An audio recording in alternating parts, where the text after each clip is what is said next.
With Nigeria's current revenue shortfall, economists anticipate that the lowest hanging fruit for the government to use in executing its obligations is taxation. This logical stance led Nigerian lawmakers and the executive on a quest to review the Finance Act of 2021. This has been done. It is completed when the Nigerian Senate and the House of Representatives passed the 2022 Finance Bill on Wednesday, 28 December 2022. The Finance Bill 2022 has been published by both chambers of the National Assembly on December 2021. The Senate invited interested parties to a public hearing within 24 hours on December 2022, while the House of Representatives scheduled its public hearing for January 13, 2023. If the bill is approved, it is not clear if the public hearing will still take place or even be required. And so joining me on the show this morning to take a look at the key changes in the version of the bill as passed by the Nigerian lawmakers is Taiwo Oyedele, Fiscal Policy Partner and Africa Tax Leader at PwC. Thank you so much, Taiwo. Happy New Year to you. Thank you for having me, and Happy New Year to you too. All right, let's take a look at the finance bill now. Were the lawmakers actually considering some sort of litigation when they included the public hearing into what was meant to be a process for the final accumulation of the Finance 2022 bill? Because, of course, the Senate held its own public hearing, but the House of Representatives has failed to do that, and it has been translated to the President for accent. What is amiss? Yeah, thank you very much. I think this question goes to the heart of the issue in terms of process. We know that when it comes to lawmaking, it has to be inclusive, particularly in a democratic dispensation. The Constitution requires that it should involve the people, and the rules of both the Senate and the House of Representatives require that you engage the public by way of a public hearing for any bill, particularly a bill that has these far-reaching implications for not only businesses, for household individuals, and not only for today, but going into the future. So it's such a critical piece of legislation. We were all very disappointed first that the Senate and the House of Representatives published the draft bill. And the Senate invited the public to come for a public hearing the following day. Actually, less than 24 hours for you to prepare. So it wasn't surprising that was more like a tick-the-box activity, because it wasn't possible for the vast majority of the stakeholders to even be aware, let alone attend the event. It was mostly government agencies that participated. And then the House of Representatives gave a couple of weeks, which looked on paper to be good, only for us to then realize that the House of Representatives overruled their own rules and decided to pass the bill without any public hearing. This is not a good development for me, and regardless of what the content of the bill is, this law, puts a shadow on the intention of the bill and creates this atmosphere of lack of trust.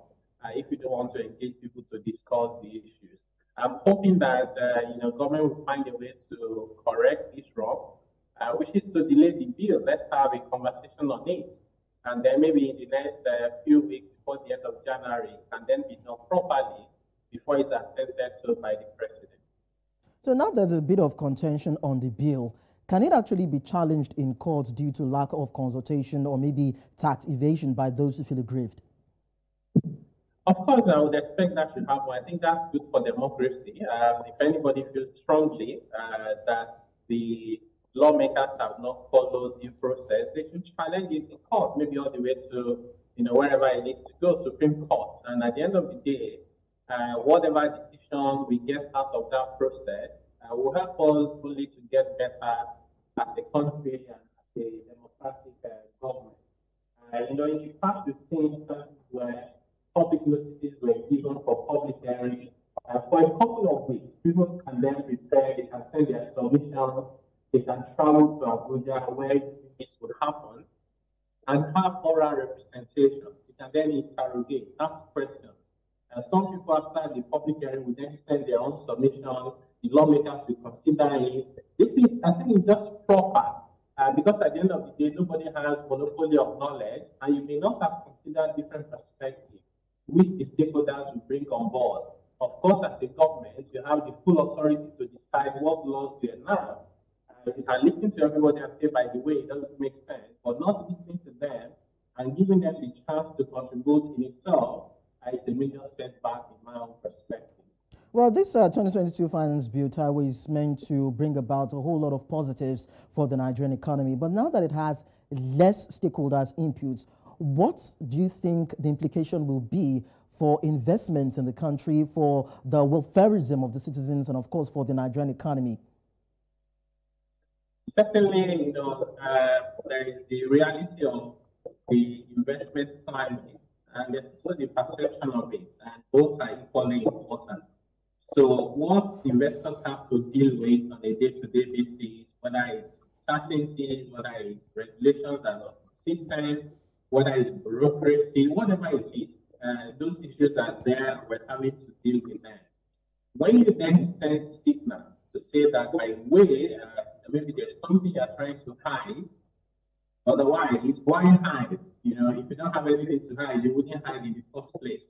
When you send those kind of signals, they do not build confidence, rather they erode them.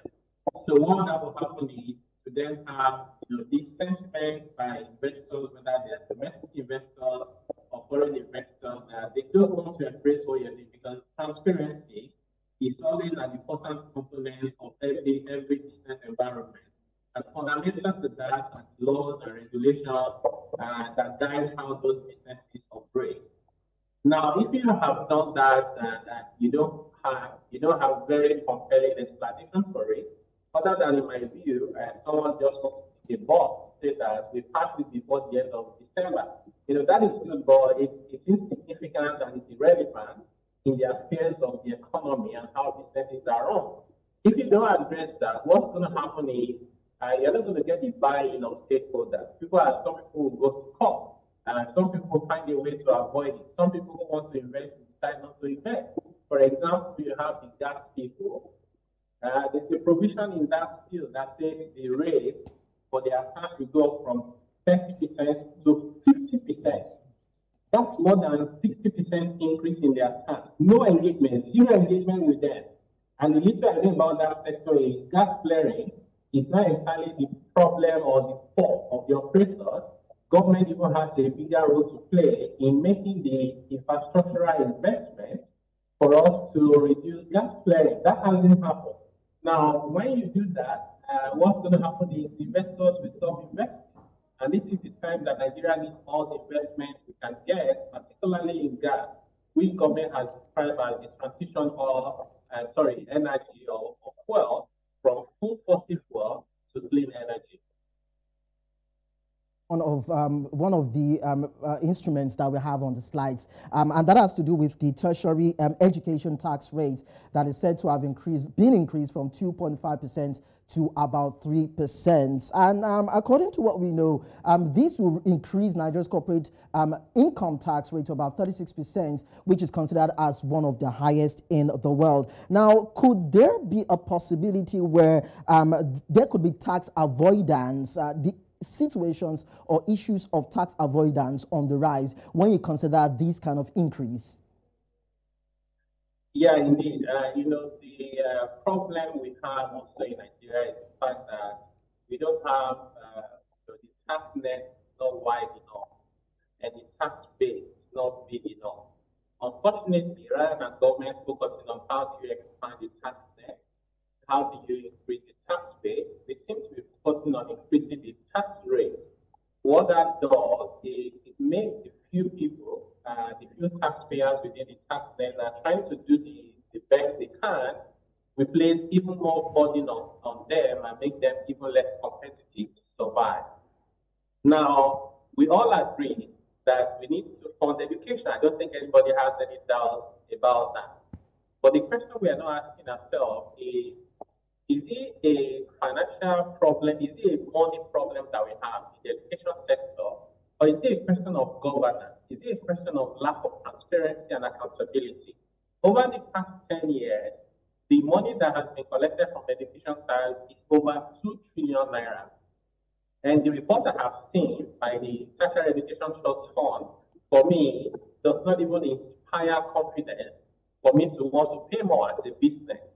And nobody is asking for those accountability. How has 2 trillion been spent over the past 10 years? Just last year, that rate was increased from 2% to 2.5%. And now there is this bill saying that it should go again from 2.5% to 3%.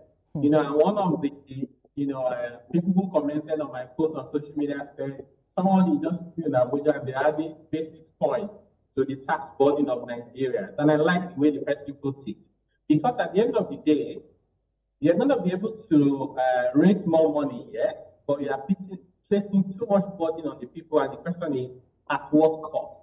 And with this increase in tax revenue for education, would this solve the problem that we have? Or do we have a more fundamental problem that we need to deal with? And you also have other provisions in the bill, like imposing excise duty on all services to be prescribed by the president and the rates to be indicated. I don't know of countries where you have excise duty on all services, when at the same time you still have VAT. Why don't you just increase VAT rate if that's what you want? And is the timing right? You also have another provision that says any import from outside Africa, you need to pay a special import levy. On paper, it looks like you're trying to encourage importation to come from within Africa in the spirit of the African Continental Free Trade Area. But the reality is, the bulk of what we import today are not produced in Africa. Machineries, equipment, are not produced in Africa. So should we not find a more conducive and a more intentional approach to how we raise revenue, which in my view, to create the right environment, enable businesses to grow, and then when you tax, even at a lower rate, but the bigger base and larger tax nest, then you bring in a lot more revenue to be able to finance government expenditure. Taiwo, one of the intentional approaches that the federal government is taking, as it's contained is the bill, has to do with the Federal Inland Revenue Service being renamed to Nigeria Revenue Service. And it is said that it will have a separate board, which will be headed by the Commissioner General. So do you think this will actually improve the tax agency? In about a few minutes, please. That, renaming an agency and reorganizing it in and of itself will not raise revenue, but it's a good step in the sense that one of the major challenges we have in Nigeria is not just the multiplicity of taxes, because they are all over the place and there's so many. It's also the multiplicity of revenue agencies. So you have all manners of agencies claiming to be collecting revenue. In fact, in the 2023 budget of the federal government, they had identified over 60 government-owned enterprises that have been given revenue targets. What you find in most countries is you find one tax authority collecting taxes, collecting levies and charges, and then giving it to whoever needs to get that money, with the government and their agencies. Now, if you think about the Federal Revenue Service, the name suggests that it collects taxes for the federal government, but that's not the case. VAT that is collected by FRS is shared by all levels of government, companies' income tax, petroleum profit tax, and name it. The taxes collected by the FRS are shared by all levels of government in Nigeria. So on one hand, you need to address that misnomer, right? So that it has to be Nigeria Revenue Service, not Federal Inland Revenue Service. Inland also presupposes that the FRS collects only internal taxes within Nigeria and shouldn't be collecting international taxes. So that reform in terms of renaming it, I think, is the right step in the right direction. Reorganizing the FRS also so that you now have Commissioner General, I think it's also good, but beyond that, we have to ensure that we empower the FRS, we resource the FRS, and more importantly, we leverage on technology, including data, to ensure that complying with taxes is simpler than it is now, and to ensure that anybody who is doing any meaningful economic activity is paying their fair share, so that the burden of tax can be spread and it can be equitable. In fact, some of the objectives of the finance bill includes tax equity, and this is the way we can we accomplish that in practical terms? All right, thank you so much, Taiwo. We might have to peg that conversation here, but definitely you have echoed the minds of so many people as regards the areas that needs to be touched upon, even before the president gives his final accent. Well, it's not all doom and gloom, as it were, but then if there's a bit of reworking and a time for other learned minds to take a look at the financial bill before it becomes a law, then maybe we can have those loopholes that you pointed out being corrected. But then Taiwo, it's nice to have you join us. Thank you so much. And happy New Year to you too. Yes. Thank you.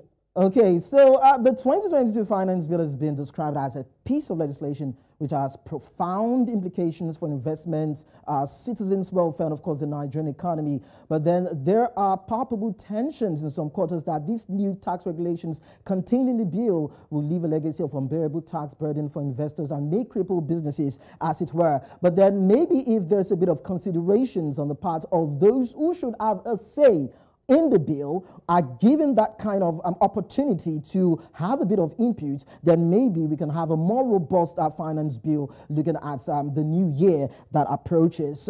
Well, thank you so much for being a part of Business Edge, the first for this year. That is the beat for today's edition. You can follow us on social media. We are at New Central TV. Our website, www.newcentral.africa. And of course, downloading our mobile app on App Store and Play Store are show plugs whereby you can get loaded information about everything that has to do with business, both locally and internationally. My name is Lekan Onabanjo. Do have a fruitful 2023.